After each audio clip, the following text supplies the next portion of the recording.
রাঙামাটিতে মারমা নারীকে ধর্ষণের প্রতিবাদে পিছিচিপির মানববন্ধন। আপনারা দেখছেন সমাজের চিত্র টিভি সংবাদ। রাঙামাটি থেকে আলমগীর মানিকের ভিডিও চিত্রে দেখুন বিস্তারিত। রাঙামাটির কাপ্তাই উপজেলার চিতমুরম ইউনিয়নে প্রতিবন্ধী মারমা নারীকে মজাতির ৩ যুবকের গণধর্ষণের প্রতিবাদে ও প্রথাগত বিচারের নামে ঘটনাটি ধামাচাপা দেওয়ার অভিযোগে মানববন্ধন করেছে পার্বত্য চট্টগ্রাম ছাত্র পরিষদ পিছিচিপি রাঙামাটি জেলা শাখা। সোমবার ২০ অক্টোবর বিকেলে রাঙামাটি কেন্দ্রীয় শহীদ মিনারে আয়োজিত এই মানববন্ধনে সভাপতিত্ব করেন জেলা সভাপতি তাজুল ইসলাম তাজ এবং সঞ্চালনা করেন সাংগঠনিক সম্পাদক পারভেজ মোশাররফ হোসেন।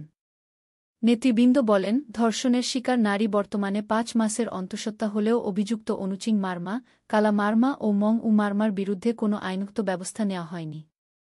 বরং স্থানীয় প্রথাগত বিচারে অভিযুক্তদের অর্থদণ্ড দিয়ে দায়মুক্তি দেওয়া হয় এবং ভিকটিমকেও জরিমানা করা হয়, যা চরম অবিচার। পিছিচিপি নেতারা অভিযোগ করেন, সশস্ত্র প্রভাবের কারণে ভিকটিম পরিবার আইনের আশ্রয় নিতে পারছে না। তারা অবিলম্বে রাষ্ট্রীয় আইনে অভিযুক্তদের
গ্রেপ্তার ও দৃষ্টান্তমূলক শাস্তির দাবি জানান।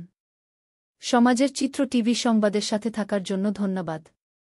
সবার আগে আপনার এলাকার সংবাদ পেতে আমাদের চ্যানেলটিকে সাবস্ক্রাইব, লাইক, ফলো দিয়ে সাথে থাকুন। পরবর্তী সংবাদ শোনার আমন্ত্রণ রহিল।